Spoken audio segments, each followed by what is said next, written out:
Hello and good morning, everyone. Welcome to your morning briefing for Friday, the 8th of August, 2025. I'm your host, Mike Shelby. Let's bring on Robert and go ahead and jump inside the Beltway. We've got a lot to talk about here, especially on really kind of a flurry of activity here being directed by the White House. Let's go ahead and first start off with the Trump administration trying to solve the issue of debanking. Robert? Yesterday, President Trump issued an executive order, and he's directing bank regulators to remove reputational risk standards and bank guidance and training materials. And in this order, he also directed these regulators to identify financial institutions that have engaged in what he called unlawful debanking practices. And when those institutions are identified, impose fines or other quote remedial measures on those financial institutions. And I think this centers around a concept we talked about before when it comes to debanking the politically exposed persons. During the Biden administration, this was used very heavily. Basically, these independent regulators like the SEC, the Consumer Financial Protection Bureau would reach out to a bank and say, well, this person is a politically exposed person, so they probably shouldn't have a bank account. And that's strongly impacted some parts of the tech sector like cryptocurrencies. Mm-hmm. Yeah, and let me just also add one thing here. There is certainly some bank risk, like banks that don't want to provide services to like marijuana farms, for instance. They do that because of federal implications.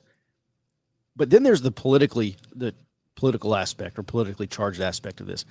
The proper way to understand debanking, it is economic warfare. It is economic dislocation. You're trying to dislocate your political enemies from financial resources, from economic opportunities.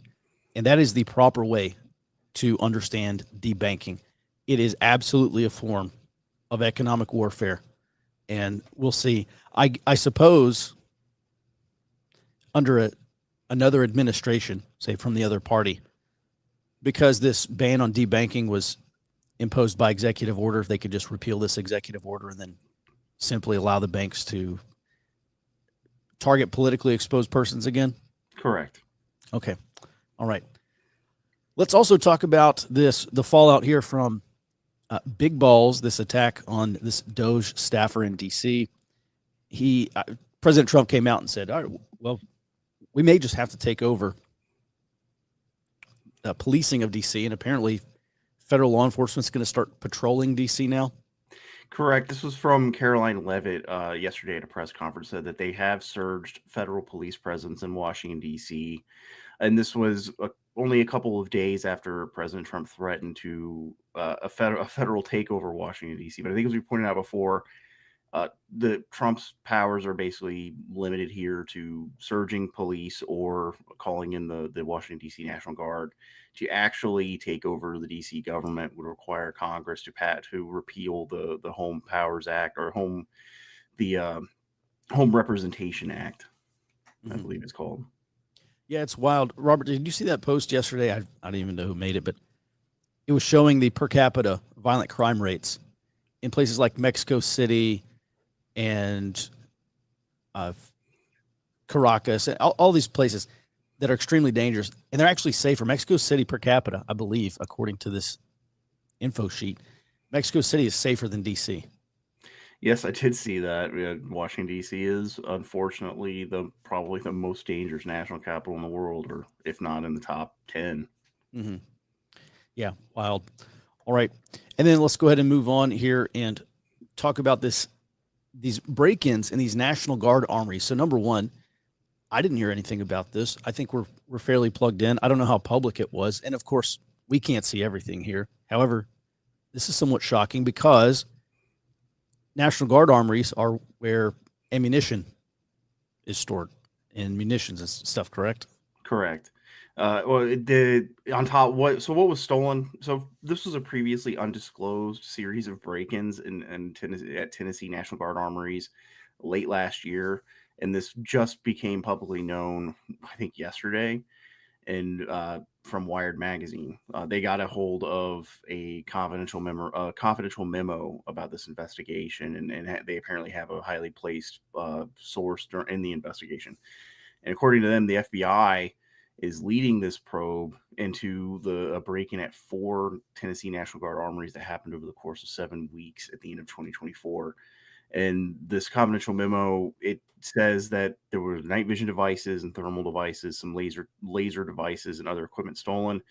They didn't say anything about weapons, but according to this memo, the evidence suggests that they also had help from an insider. Mm-hmm.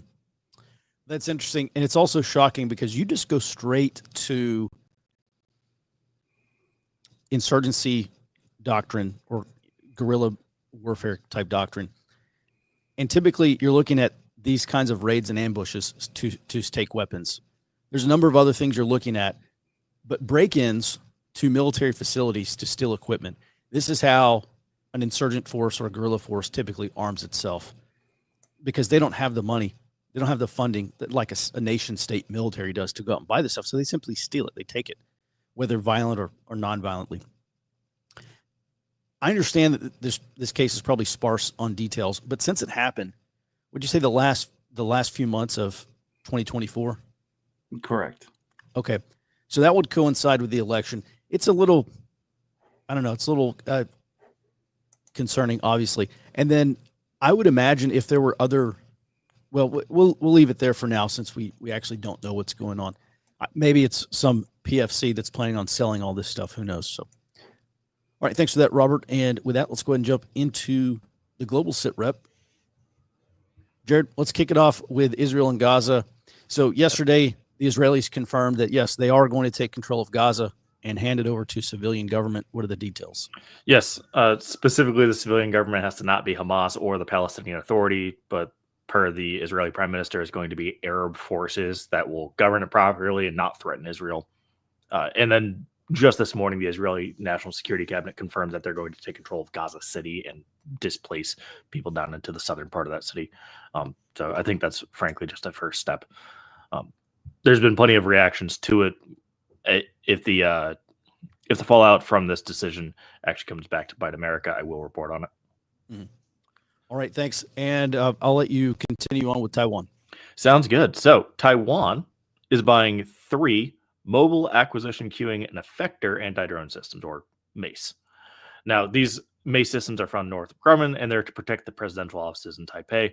Northrop Grumman claims that the MACE systems can integrate with numerous other systems. They've got open source infrastructure, so they can actually talk to plenty of other things.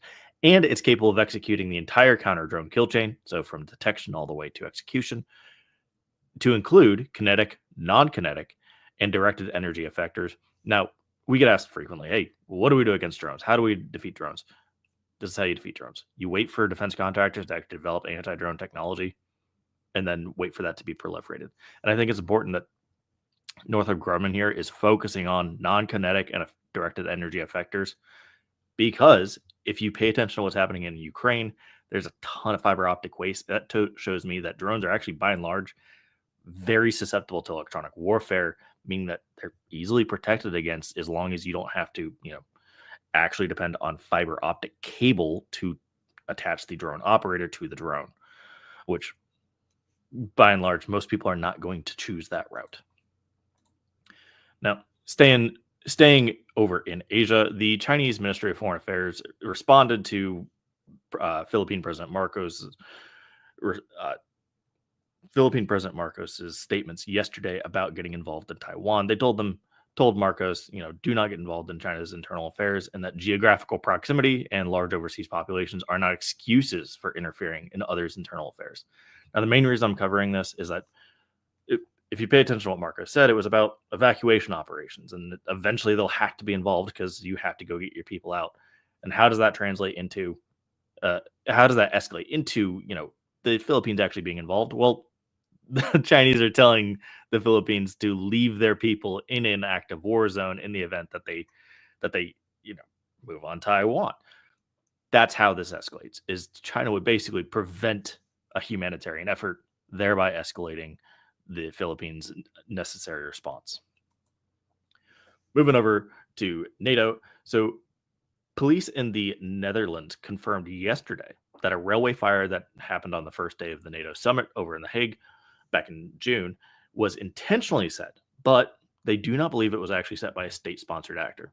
Police haven't identified any suspects or even what number of suspects they're looking for. They're still trying to gather who exactly did it, but based on how the fire actually played out, they believe that it was not just somebody trying to steal copper and accidentally set a fire, but that it was actually intentionally set. Moving much closer to home down in South America, the Brazilian president, Lula da Silva, he held a call with Indian Prime Minister Modi this week to discuss a joint response to the U.S. increasing tariffs on both of them. Now, da Silva promised also to call Chinese President Xi Jinping for his input as well. They're trying to build basically an entire BRICS response to U.S. tariffs, which, if you listen to who BRICS are, those are the main trading partners for Russia. It makes sense they're worried about secondary tariffs, the 100% promised, which should be coming out today. Now, da Silva also claims he has no intention of even addressing this with Trump, just not going to have negotiations with him. And then staying on India, 3 Indian officials speaking anonymously told media that India had unofficially halted all weapons purchases from the United States. Now, the unofficial part is that they have not given a written order, so there's no official policy, but they were told, hey, just let this die on the vine for a while. Now, India also canceled their defense minister's trip to the United States. They were in the planning process, and they just said, okay, we're not doing that now. The pause deals actually include quite a few important pieces. So you've got the Stryker armored personnel carriers, Javelin anti-tank missiles, and even the P-8I maritime patrol aircraft, which is top of the line maritime patrol for basically anybody in the world. Jared, that's interesting, especially because India has put so much emphasis on coastal and maritime defense. You know, they ran that massive exercise, a year or two ago, and they're obviously getting prepared for potential maritime security issues, maybe with China, et cetera.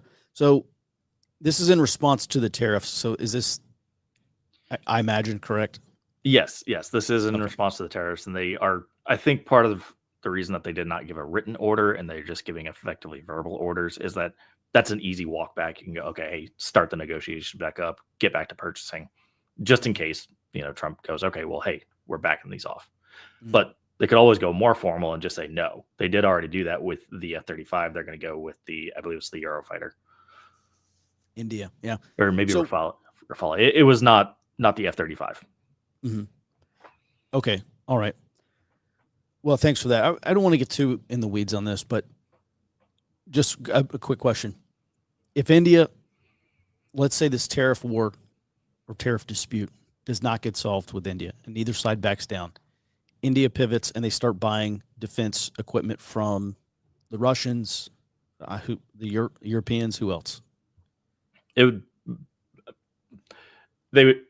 based on I guess my question is based on India's history, it'd be buy from Russians, develop with Russians in a joint venture, and then buy from Europeans, nobody else. All right. Thanks for that. And with that, we will move on.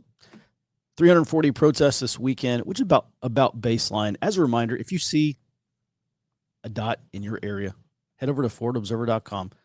We track these protests and far left direct action demonstrations every day of the week, especially on the weekends, because that's when it's most active. Start a free 7-day trial at forwardobserver.com. All right, let's move on and talk about this mid-decade census potentially here. Robert, you and I, we've discussed this going back earlier this year about the potential. Is it legally possible for the Commerce Department to run a census that is not at the end of the decade? Could they do this mid-decade census? And number one, I believe last time we talked, we determined that this is something that Congress has to order, so the president can't order this. Is that correct? Partially correct. So okay. Apparently the White House can conduct a mid-decade census. However, according to the Constitution, in order for it to actually account for apportionment, it has to be basically ordered by Congress if they want to do it in between the decades. Okay. All right. And then, okay, well, let's leave it there for context and go ahead, run us down the latest here. So yesterday, President Trump said that he ordered the Commerce Department to immediately begin work on a new census, which would exclude illegal aliens from the count for apportionment of House seats and electoral votes of the states. And Rep. Marjorie Taylor Greene, apparently, speaking of Congress, quietly introduced the Making American Elections Great Again Act in late July. And this would allow the Trump administration to conduct this mid-decade census and also count towards apportionment and only count U.S. citizens for apportionment of those seats and electoral votes. Mm-hmm. All right. Well, I want to play a video clip here because we have to understand what's going on in the proper context. And I'm just going to share both sides. Anytime you read a news article about this a potential mid-decade census or changes to the census, or even we'll talk about this later, but the gerrymandering in Texas, it is always the news media, journalists, reporters say effectively, this is just a naked power grab by Republicans, which it does appear that way. And it's concerning to me as well. The proper context is not what is happening now, but what happened over the last 4 or 5 plus years. And for that, there's a clip. I'm just going to play the first 30 seconds of it. This is White House Deputy Chief of Staff Stephen Miller explaining the cause, explaining the factors of why Republicans are doing this in the first place. Here it is. Conservative, Democrats have stolen 20 to 30 House seats by counting illegal aliens in the census. I mean, just think about that for a second. They stole 20 or 30 House seats by counting illegal aliens in the census. And now you have Democrats talking about, oh, Republicans can't change their congressional maps? You have literally brought invaders into this country by the tens of millions to rig the results of the census and the apportionment of our congressional seats. And then on top of that, all right, so that seems to be the response from the White House, which is this is not a naked power grab. This is in response. This is trying to level the playing field to a previous naked power grab, which has resulted in, we'll call it kind of artificial power from Democrats. So it seems to me like the census and obviously the reapportionment and this mid-decade redistricting goes hand in hand. Maybe this is not, I don't think this is just about Trump keeping a House majority, GOP House majority through the 2026 midterms. This really looks to be like taking extra weight off the scales, which were put there by the political opposition. So with that, Robert, do you have anything to add before we move on to the next, to the gerrymandering? Yeah, I think there's been a lot of commentary about this, about the 2019 and 2020 Supreme Court decisions when Trump tried to do this the first time. So I took a deeper dive into those decisions, and as the Supreme Court actually did not rule to block the Trump introducing the citizenship question in the 2020 census. They, in the earlier decision, the only thing that Roberts was actually concerned about when he sent this back down to the Commerce Department was the justification. He thought the Commerce Department's justification for introducing that question was effectively, he thought they were lying.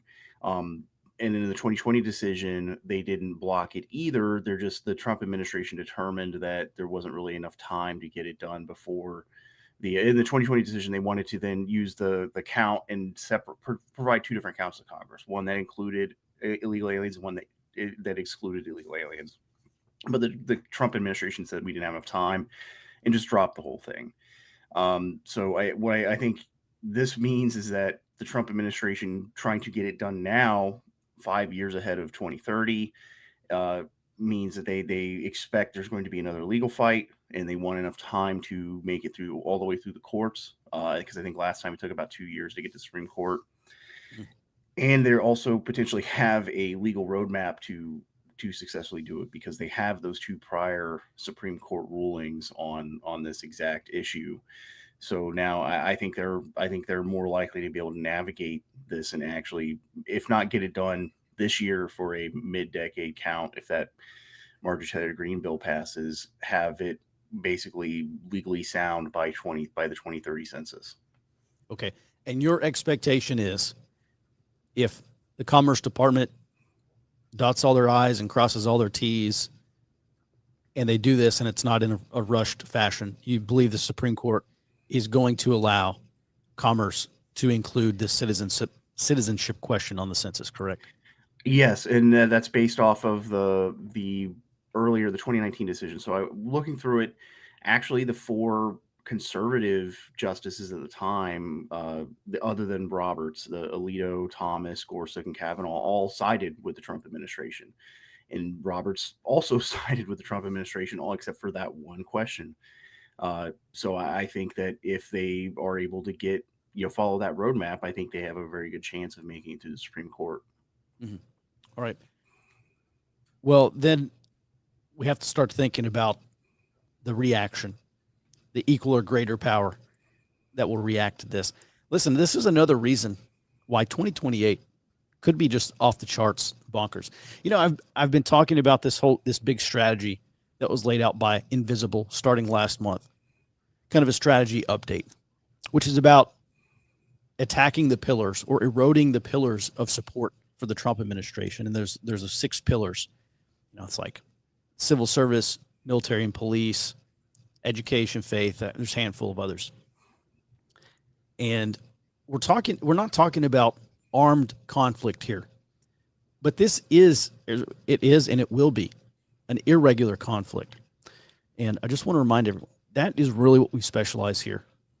This is where we specialize here at Ford Observer, is low intensity conflict, domestic instability, tracking these groups, identifying their strategies, identifying their tactics, and then identifying what the future could look like. And Robert, I'm extremely concerned.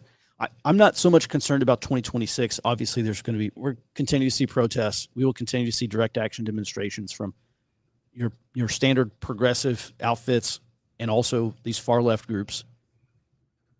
But I'm way more concerned about 2028, especially as this Supreme Court decision comes probably after the midterms, right? So you said it'll take 2 years. Yeah, at least, I think.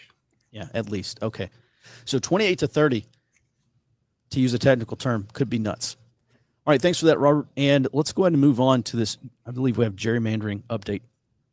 Yeah, So all right. Go ahead. Sorry. So Florida is the latest state to throw its hat in the ring on this mid-decade redistricting. And yesterday, the Florida State House Speaker Daniel Perez said that he's going to launch a new select committee to put up a new map ahead of the 2026 election. And Florida Governor Ron DeSantis has said that he's open to a new Florida map. And then Texas Governor Greg Abbott came out and confirmed that the FBI is assisting the Texas Department of Public Safety to return Texas Democrats to the state capitol yesterday. And he added that any Texas Democrats who have received benefits for breaking the Texas House quorum are going to face removal from office and potentially bribery charges. And I think he's talking about this fundraising that Texas Democrats conducted in order to pay for that $500 a day fine they're facing. And from what I understand, that they have gone to some Democratic donors, some of the Democratic donor class, to get fundraising to cover the expenses of their travel, hotels, and to pay that fine. You're muted, Mike. I'm assuming the FBI here is assisting in locating them, but doing nothing else. And I saw where Senator John Cornyn was pushing this. He's really sucking up to Trump because he wants to keep his Senate seat. But he's been really pushing this, get the FBI to go after these Texas legislators, these Democrats who have fled the state. And they're in Illinois and maybe a couple of other places. Actually, I think some may still be in the state of Texas. What laws? I don't believe they have actually violated a federal law. So I'm kind of at a loss here for determining, okay, the FBI says, oh, they're in this hotel or they're living in this house or staying in this house or whatever. It's not like you can send the Texas Rangers after them in Illinois. Correct. Yeah. Unless the state agrees to extradite someone for a crime that was committed in Texas, they don't really have the authority, the jurisdiction to send Texas state police up to Illinois to grab these Democrats. Mm-hmm. All right. So it looks like the primary leverage here is removing them from their seats. And by the way, I was just on Reddit, looking Reddit, looking at the left-wing response to what's happening here in Texas. And I just want to clarify something here. If I fully expect Governor Abbott, our Attorney General Ken Paxton, and the Supreme Court of Texas will rule in favor of Republicans on this, those seats will be vacated if the Democrats do not return. And what that does is vacated seats do not count towards a quorum. So as I understand it, they need to only have 12 Democrat seats vacated, and that reduces the requirements for a quorum. And so this is something like maybe in the next, it probably will not happen before the 19th. It could. I don't know how quickly this is going to move through the courts. But it seems to me over the next month or so, this is going to get squared away. And we are in 2026. We are going to have, what is it? Democrats are going to lose 5 House seats probably in the next, obviously in November 26. But the conditions will be set here probably within the next month or two. It's got to be done by December. All right, Robert, anything to add on top of that? No. Okay. All right. Thanks for staying on top of this. And this is so important. This is going to if the Trump administration is successful, this is going to completely reshape the political landscape of pretty much the entire country. And again, I'll just put this in proper context. This is going to completely reshape the political landscape of the entire country after Democrats pursued policies that have completely shifted the balance of power in this country as well. And I do think that's the proper context. Maybe Republicans are going one step further, but it's not like they weren't provoked into this. All right, thanks for that, Robert. And let's go ahead and. All right, we've got one. Okay. Yep. Question time. Go ahead. We got one question from the website. So this is from James Q. How may the sovereign wealth crisis affect the ongoing color revolution? He's got a follow-up question to it as well. Yeah. Well, that's a good question. And just for some context here, he's talking about a debt crisis, a sovereign debt crisis for the United States. The question is not, will we have a debt crisis? We will. Arguably, we're probably already in one. One of the things that there was a Fed meeting like a couple weeks ago, and they're in the process of changing what's the SLR, this supplementary leverage rules or something like that. Basically, what that means is the major banks, like primary dealer banks, have to have so much cash reserves for their investments. And what changing the SLR does is it reduces those mandatory reserves. So the Fed is effectively freeing up cash for these major banks, which is going to enable the major banks to go and buy more treasuries. With more treasury demand, yields come down. This is what the Fed wants. This is what specifically this is what the Treasury wants. The SLR was imposed after the 2008 financial crisis to make sure that banks do not run into these reserve issues like they did in 2008. I think that right there shows us that we're obviously heading towards a crisis. They're repealing a rule that was put in place after the 2008 financial crisis to enable banks to buy more treasuries. The question is, again, not if we will have a debt crisis, but whether it will be acute or it will be chronic. And a chronic debt crisis is something that we're just going to muddle through. An acute debt crisis is we are going to wake up one day and there's going to be major dysfunction in treasury markets.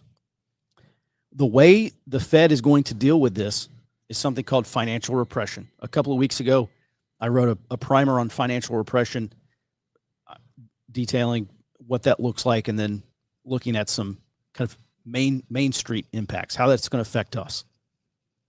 And you can get that as a Ford Observer member as well. Financial repression is going to do things, basically they artificially manipulate treasury yields.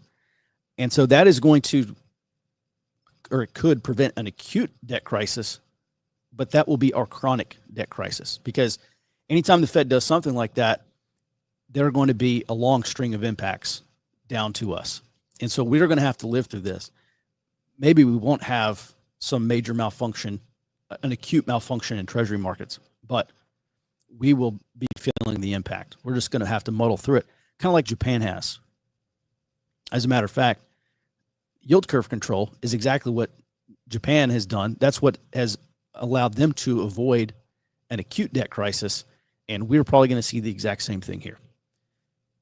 So how that affects a color revolution or, say, domestic low-intensity conflict, remember, one of the things that's still holding this country apart is a relatively strong and stable economy. Now, I know 1% growth is not that strong, but it's not an officially declared recession. We know that as government debt rises, economic growth decreases. So when the Trump administration says we have to grow our way out of this debt problem, their big challenge is, how do you grow the economy? If they fail at that, and we do have a recession, I don't think it will be before the midterms. It could be. If we do have a recession that coincides around a presidential election, and we see unemployment rates go up, we see more people out of work, we see inflation going up, because that's going to be a part of this financial repression, is inflating our way out of this debt. That is a piece of the puzzle. That is going to increase what Peter Turchin calls popular immiseration. And popular immiseration is always a factor in domestic conflicts or, say, revolution or state breakdown. So the bottom line is, a sovereign debt crisis, whether it is acute or whether it is chronic, we will absolutely see, probably, I think I will say absolutely, we will see the growth of a left-wing populist movement like democratic socialism, for instance. And if we go back to 2016, Ray Dalio at the World Economic Forum in Davos on the CNBC interview, and he said, yes, I'm concerned about a civil war in the United States broadly breaking down between capitalists and socialists. I think this is going to be a primary factor in what this conflict looks like. So I hope that answers your question. Jared, was there a follow-up here? Sure was. So staying on the idea of a sovereign wealth crisis, how likely is it that a lack of funds creates a power vacuum where police and military do not get paid? Well, that's a great point. And yes, broadly, there are 4 ways that a central bank or a national government or any kind of central government can handle a debt crisis. 2 of them are deflationary and 2 of them are inflationary. So debt default is deflationary, and austerity or budget cuts, that's deflationary. The Treasury and Congress will probably have to, and I don't know how deep these could go, because obviously it's been very unpopular. I mean, even cutting, what was it? Doge ended up cutting like 100 billion or 150 billion. I don't even know what it was. It was pales in comparison to the 2 trillion and then 1 trillion that they wanted to cut. And people lost their minds over $150 billion budget cuts. So I don't know how deeply these budget cuts will be forced for the federal government, and maybe they're not at all. But yes, austerity will reduce federal spending if we do see budget cuts.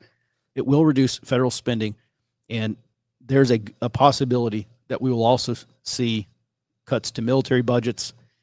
And it kind of depends on what the geostrategic situation is as well. It's difficult for me to see military budget cuts heading into a conflict with China. But again, this is the future and this is hypothetical. Obviously, no one knows exactly how this is going to go. It also depends who is president when we actually hit this acute or chronic debt crisis. So yes, there's obviously a risk that military and security budgets will be cut, and that could include reductions in force or reductions in personnel. And that could obviously have an impact. A power vacuum, I'm not sure.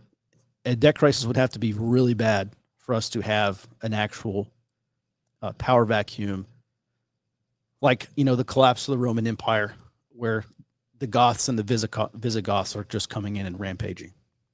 I'm not sure, too early to tell, but your head's in the right place. I mean, that is a consideration that has to be looked at. All right, next question. All right. This one's also from the site. Oh, lost Jared. I guess one question is, do we know where our country stands on bringing back pharmaceutical manufacturing? Robert, that's definitely a you question.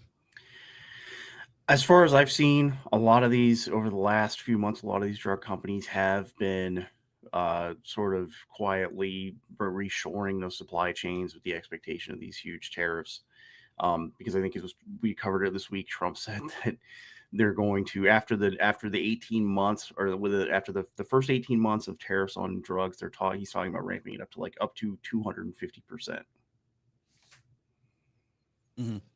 And 250% tariffs, is that going to cause Merck and whoever else? I don't know. Are they going to actually manufacture drugs in the United States? I think that's what Trump said the intent is to basically give them an on-ramp of lower tariffs for the first 18 months. And then if they don't have those supply chains reshored by then they get hit with the 250% tariffs. Mm-hmm. Okay. All right. Thanks for that update. By the way, we do have Jared back, and I'm going to let's take a look at this question real quick. At what point do we actually see a kinetic conflict in the civil sense? Well, where to even start? Let's do this. Let's start with my baseline expectation. By the way, coming up here pretty soon, August 14th. We're going to do a members-only briefing. It'll just be a monthly Gray Zone research thing that I do, a presentation on my baseline expectations, where I think we're going. I don't know how to make that any smaller on the screen, Jared. That's coming up on August 14th, and it's members only. It's another reason why you should join Forward Observer. I'm going to be going into detail about the strategy and tactics of this left-wing. You call it a color revolution, a popular revolution. I think it is a revolutionary movement. Maybe they stop at resistance. They're obviously progressing from protest into mass resistance, or mass protest into mass resistance. I'm not sure that we will get to mass revolution. It's a possibility. It's kind of the unstated next step in this escalation ladder. So in terms of at what point do we actually see a kinetic conflict in the civil sense? By kinetic, let's just describe that. We're talking about armed conflict here. So people shooting at each other. There are 4 prerequisites for a civil war, a quote-unquote civil war. And people talk about civil war, and it conjures up all sorts of different ideas of what this looks like in the popular imagination. Is it going to be a 61, War of the States, 1861 type War of the States? It's going to be an Irish Troubles. Is it going to be an Argentine dirty civil war where basically you have state-sponsored terrorism against the political opposition, the death squads that go out and murder people, and the state does nothing. The state does absolutely nothing to stop it because the people in charge benefit from that. So I think there's probably 5 or 6 different models, so to say, that a domestic civil conflict, an armed conflict could actually take. But let's go ahead and define civil war. There's 4 prerequisites for civil war. Number 1, the government has to be involved. So as a belligerent, this is a war against the government. Okay, that's the first prerequisite of a civil war. The second thing is the military has to be involved. So this cannot be a police action. The military has to be involved in combat. At that point, it is effectively a civil war, or it's meeting a major prerequisite to actually call this a civil war. And one reason why I say domestic conflict is because domestic conflict could be a civil war, could be a low-intensity conflict where the military is not involved, like a police action. The third thing is it cannot be a genocide, which is to say there has to be sustained effective combat on both sides.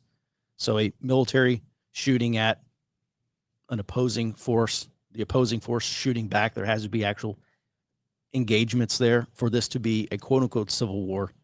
And then the last thing is, and this is really arbitrary, but 1,000 combat related deaths in any calendar year. So within any 12 months. By that measure, I think at the height of the Irish Troubles, I think there were 700 combat related deaths. So the Irish Troubles would not have met that definition of a civil war. And again, I think 1,000 combat related deaths is somewhat arbitrary. You're telling me that if we have 900 combat related deaths, but not 1,000, that's not a civil war. I don't know. But I think the bottom line is there has to be sustained casualties in combat for it to meet the definition of a civil war. So when I talk about civil war, that's what I'm talking about. I wish we all use the same definition of civil war. But again, that's why I predominantly use domestic conflict to describe this. It's really difficult to say what a trigger event would be. But remember, when we're looking at domestic conflicts or really any kind of low intensity conflict, we're looking at kind of three pillars here, so to speak. The first is the fault lines. So that could be political or ideological, could be religious, could be racial or ethnic, could be class or socioeconomic. We're looking at accelerators of conflict. So this is what turns the temperature up. This turns the dial up on domestic conditions, the social temperature, right? This is our pot of water that is now hot on the stove. And then you have a trigger event. And that's when that pot of hot water starts to bubble up and eventually boils over. Your trigger event. So George Floyd in late May 2020, that's a trigger event. Lexington and Concord, Fort Sumter, all sorts of stuff. You could say the assassination of MLK was a trigger event for those riots. So it's very difficult to say what a trigger event would be.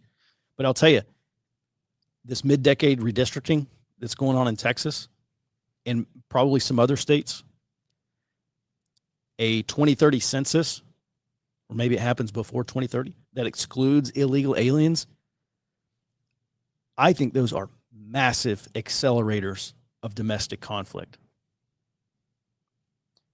So at one point do we actually see, listen, if I just had to bet right now, say, Mike, pick a single year in the next 10 years, pick a single year. It's obviously got to be general election years, presidential election years. So 28 or 32.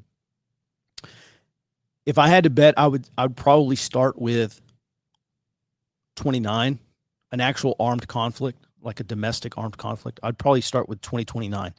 Post-election, working our way through that.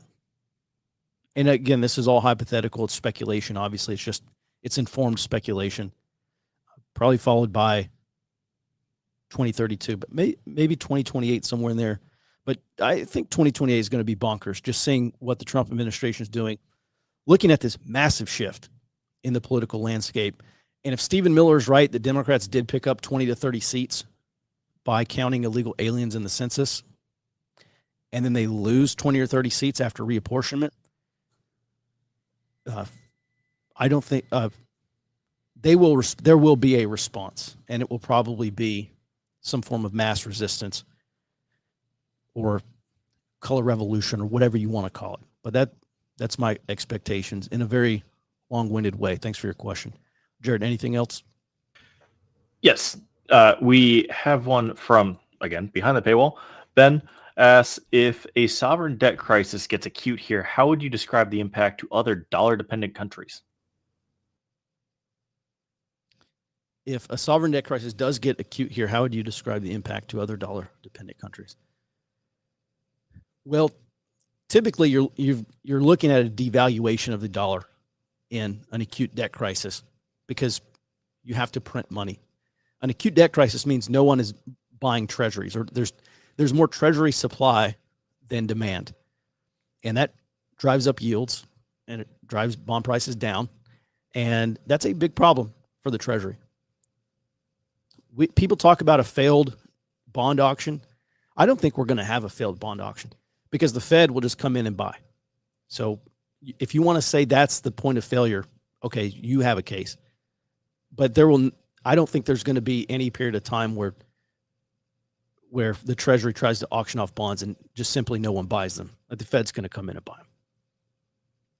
So dollar dependent countries, I think you're just looking at the weakening of the dollar. And I'm obviously not the world's foremost expert on this. So, that's probably a much better question for maybe we can get Luke Groman on here, or maybe I can grab Michael Every and have him back on here again and do an update. But that's a great question. I can't give you a great answer, unfortunately, beyond what I just said. Jared? All right. With regard to unrestricted warfare, is there a philosophy to treat any instance of warfare, economic, cyber, etc., as warfare and respond with kinetic action? Okay, so you're talking about this Chinese, it's not really a manual, it's more of like an essay. It was published back in the 1990s by these two PLA colonels called Unrestricted Warfare. And the central premise of that book is that the Americans have a very one-dimensional view of war. They're either dropping bombs or they're not. And so the Chinese have to develop a multi-dimensional view of war, which is we could drop bombs, we could cause a pandemic, we could cause a stock market crash, cause an earthquake, cause a tsunami, cause a cyber attack, anything. And they say in that book, the authors write, we have to rethink weapons of war. And they call these things new weapons of war. And the problem is these new weapons of war are not considered traditionally acts of war by the United States. And so you kind of circumvent that trigger for war. And that's what enables the Chinese to be at war with the United States without the United States being at war back with the Chinese. So like the fentanyl crisis is an example. That should be an act of war. The Chinese could stop it if they wanted to. They don't. Why? Because they're at war with the United States. We are going to have to fundamentally reshape our doctrinal understanding of warfare in this country if we are going to respond. This is why China pursues these gray zone warfare tactics. They are really good at it. In the United States, we have gray zone tools of our own. Like, I would say tariffs are an example. That is fundamentally economic warfare. But we don't fight it in the same way, I don't think, that China does. So, I don't know. We'll grab Jared or Robert if you have maybe a better answer. But is there a philosophy to treat any instance of warfare like gray zone warfare and respond with kinetic action? I just don't think it's going to happen, not by the United States. I think there is. Remember that Biden famously said, "Hey, these are the red lines. Don't touch us here." And it was all, not attacking us kinetically, but mainly for cyber attacks. So yes, there's at least the idea that there should be a philosophy, and that somewhere in there is a red line to be crossed. And historically, we've seen it. Cyber is a unique case because if there is, at some point, haven't we already gone over the cyber doctrine, which basically says a cyber attack that causes some level of destruction that's executed by a nation state is an act of war. Haven't we updated our doctrine on that or something like that? Or at least we've had presidents. We've had presidents in the past coming out and say, this is an act, we will consider this an act of war. Basically, that's what it's going to take. It's going to take a president, or it's going to take a SecDef or somebody to come out and say, we consider this an act of war. If it happens, then we will respond with war back. Yes. And it ultimately will come down to a cost-benefit analysis for shifting from non-kinetic to kinetic warfare. You have to say, okay, well, if I let this persist, this is going to hurt me more than if I just go to war. And I think, based off what I'm seeing from the United States and their allies in the Asian Pacific, that they are trying to actually, they're not trying to get there, but they're trying to make it so that China can no longer take the actions that are below that threshold, where China's actions are forced into something so bad, they would effectively be escalating. Mm-hmm. Yeah, I think in the U.S., since the red line is a mass casualty event, basically, that was my impression working on that cyber project. That's where the red line is for threshold for a kinetic response. Basically, is if some type of gray zone activity, or in that case, cyber attack, causes a mass casualty event like attacking critical infrastructure, that then takes it above the threshold for armed conflict. Mm-hmm. All right. So it seems like a stroke of the pen could maybe solve this problem. But going back to war is, well, what was it that Clausewitz said? Everything in war is simple, but the simplest of things is difficult. All right. Jared, I think we have a couple other questions over here from Forward Observer members. Let's tackle those, and then we'll go ahead. Yep. So we know California is very dependent on partnerships with China. Now, what are the odds of China actually backing California to start with in a bid for an armed conflict, for them to leave the Union, etc.? I don't know. I guess let's start with what we do know. Robert, I know that many states, Texas has done this, I'm sure California's done this, they have pursued their own kind of economic diplomacy abroad. Our governor, Greg Abbott, went over to India and did whatever he did over there.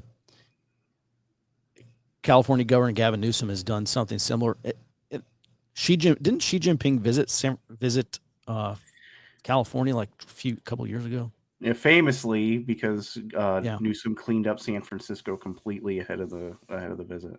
Mm-hmm. Wasn't that last year? No, I thought that was like mid 24. I think it was 2023. Yeah. So whenever it was, is there any kind of economic cooperation or agreement or memorandum of understanding or anything like that between California and China? I don't know off the top of my head. That's right. If there was, it would have to be some type of, we have an understanding that you're going to ask the U.S. federal government to buy California products or something like that. Because the states don't have the authority to make trade deals. Mm-hmm. All right. So to answer the question, and I don't know, this is almost too hypothetical for us to even get into, but I think the general question is, could China use its elements of national power, diplomatic, information, military, economic, to support California in any kind of balkanization or domestic conflict? And it's kind of a broad question, but I guess if we just boiled it down, could China support California in any way during this conflict? I think if they did it openly, that risks escalating the U.S.-China conflict. However, they could do it clandestinely, and we have seen potential examples of that already happening with that. I think it was Governor Kathy Hochul's aide in late 2023 or early 2024 was arrested for acting as a Chinese agent. Her and her husband were effectively curating the officials she could have contact with, directing her towards People's Republic of China officials, blocking any kind of communications from Taiwanese officials. And then they were taking like millions of dollars through a shell company that her husband was running in mainland China. Mm-hmm. Elite capture. All right, happening. All right, Jared, any other questions? Yes, I had one thought on China supporting California, though. I don't think that can happen. First off, if you're going to make a balkanization push and you're going to be a state sponsor for it, you need to be able to provide military support, and China cannot do that. They cannot power project over here. Even if nothing stood in their way, it's very difficult for them to get over here. And you would have the entire Pacific Fleet holding in California. That's not going to happen. On top of that, even if they wanted to go clandestine, eventually, like, the U.S. in that situation is very incentivized to look at who is helping them, because you don't have, a sudden breakaway all on its own. You have to look at, all right, what kind of state sponsors do they have? You're now incentivized to bring all of that to light. And I don't think China can maintain a clandestine operation in that. Mm-hmm. All right. Thanks for that. Good question. I mean, obviously good consideration as well. All right. This is the last thing that we're going to cover, Jared, unless you find other questions. I do want to address this because I hear it, which is that Americans are too fat and lazy to fight a civil war, which generally it's difficult to debate. But when we look at low intensity conflict, we are traditionally looking at less than 1% of a country that actually does the fighting. And we can look at like Afghanistan, the Taliban were like a fraction of 1% of the country's population. We can look at the Yugoslav civil wars, Serbia, Bosnia, etc. A fraction of 1%.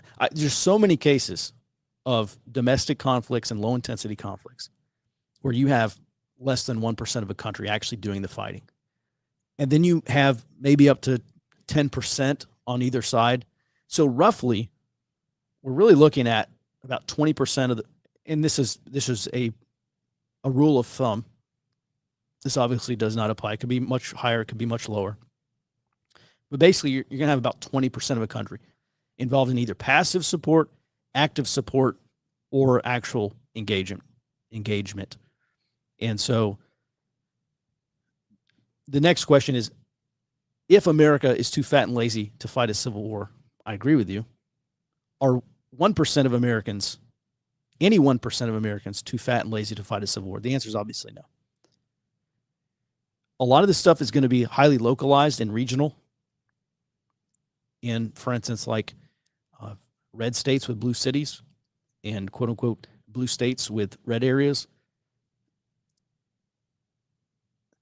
And so, the question is, can you find 1% in any given state that is a social base?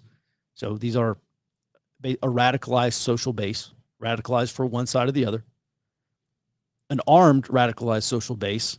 So could that 1% of the population in this area, could they arm up? Obviously they could. And could there be a trigger event either at the national level or the local level or state level to trigger armed conflict? Yeah, there absolutely could. Americans are fat and lazy now. But if we get into a period of an acute or chronic debt crisis and inflation goes through the roof, basically if we have an inflationary depression, and that is where we have economic contraction, so our economy is shrinking. We have the Fed printing money. They're monetizing the debt. That's going to cause inflation. And then we have just massive loss of economic opportunity as asset prices go up because it's inflationary, but your economic opportunities go down. It's somewhat counterintuitive, but there's a very good chance of that happening. Will Americans be fat and lazy, too fat, too lazy, and too unmotivated to participate if we do have something like that? The answer is obviously no.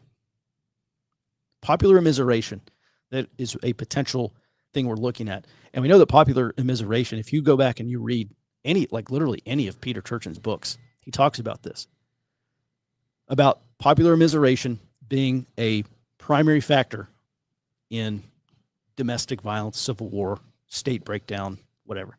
So conquest, I get your point, but we've got to think in the future. This war is not going to be fought immediately. What are the future conditions going to look like? And will Americans be too fat and too lazy then? And I think the answer is no. Thanks for bearing with me. All right, Jared, we'll do one more question here since we're at the hour. All right. One last one coming from behind the paywall. Politically, it is easier to cut military spending than social program. As U.S. power declines and debt increases, does that push the U.S. towards war with China to maintain hegemony?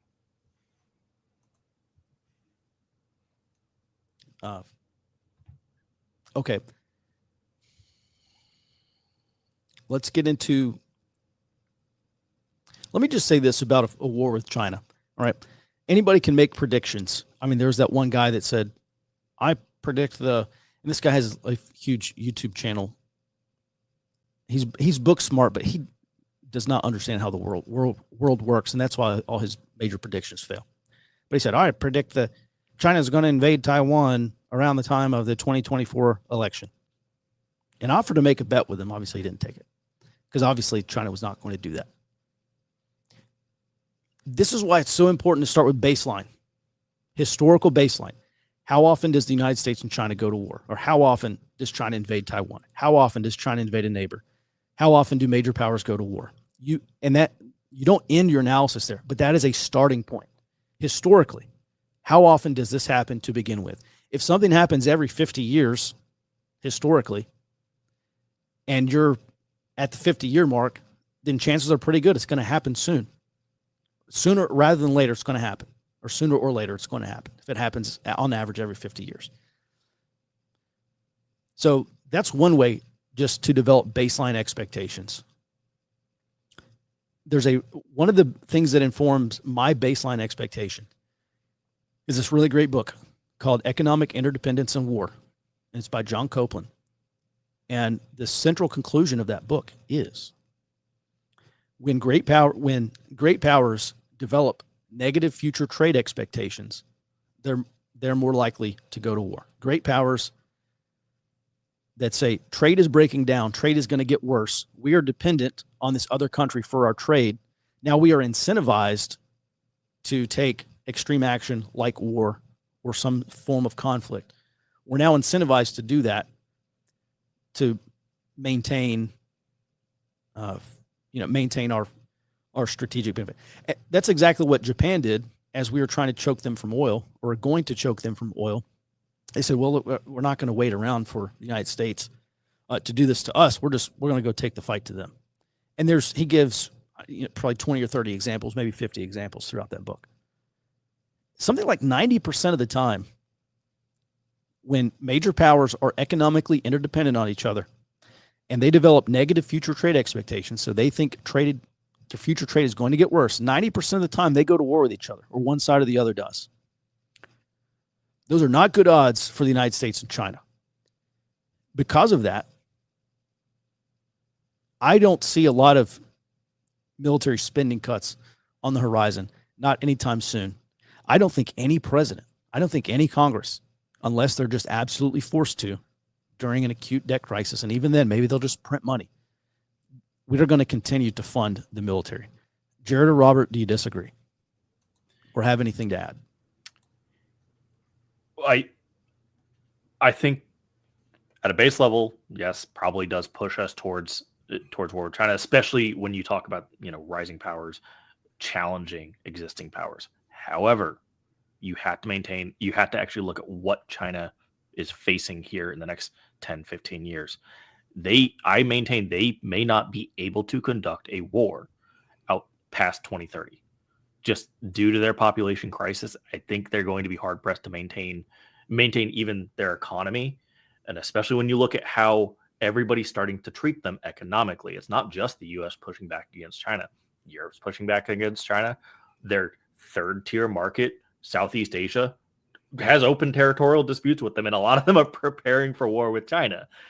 China is going to have to figure out how to run itself internally and actually maintain stability there, but I don't think they can. As far as I know, I don't think they have ever successfully maintained their internal demands since going to the overproduction model that they are running now. I think the only time that I can think of that we've had defense cuts in like the last 80 years was the peace dividend with Clinton. And that was on the expectation that the Cold War was over and the end of history, Fukuyama's end of history and all of that. I don't see the United States just deciding, regardless of the president, that we are going to go to war to maintain hegemony, because the Clausewitz quote, war is politics by other means. Well, why would you choose war first with the risk of losing when you have politics, gray zone activity, clandestine actions first like that, or have a lower risk of a lower risk of losing, I think, than just outright war between the U.S. and China. Mm-hmm. Yeah. All right. So no budget cuts for the military. That's what I'm assuming, unless Congress is just absolutely forced into it. Even then, I just think they're going to say, well, just print us up another $500 billion and we're going to grow the military budgets. Well, they're going to have to with inflation anyway. So even if you had budget cuts, what's to say that you aren't just doing a refining process on how you spend the money? Because that's what we saw out of the Doge cuts is Elon Musk and Doge identified a bunch of wasteful spending, and Defense Secretary Hegseth went, okay, cool. Take this, stop these funding or stop funding here, put all that funding here, make it better. Consolidate on the F-47 and not the FAXX. It's more appropriate spending as opposed to broad or spending cuts. Mm-hmm. Certainly. All right, gentlemen, thanks as always. And thank you for watching. And if you're listening to the podcast version later, thanks for listening. Thank you for the support. Listen, if you like what we do here, if you think we provide better answers or better service or better outlook than other people, we certainly would appreciate your support. Our members are the only reason why we can continue to do this. Head over to forwardobserver.com, sign up for a free 7-day trial.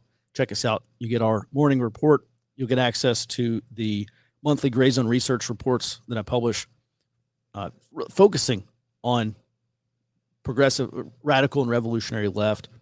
And my outlook for their future, they're obviously not going to take all this stuff sitting down. There will be a response. And what I do with Gray Zone research is try to determine what that response is with enough time so that you can have accurate expectations of the future and figure out what is going on and how it's going to affect you. Guys, don't make us sell supplements. I'm not trying to sell Brain Force 10,000 on this thing. Forwardobserver.com. We're also not doing coffee. Rob wants us to do coffee. We're not doing, there's not going to be any Forward Observer coffee. Forwardobserver.com. We'd appreciate your support. With that, everyone, have a great rest of your Friday. Have a great weekend as well. We will be back. We will be back in your inbox on Monday, back on the show starting at 08 Central Time. Until then, be well and stay out front.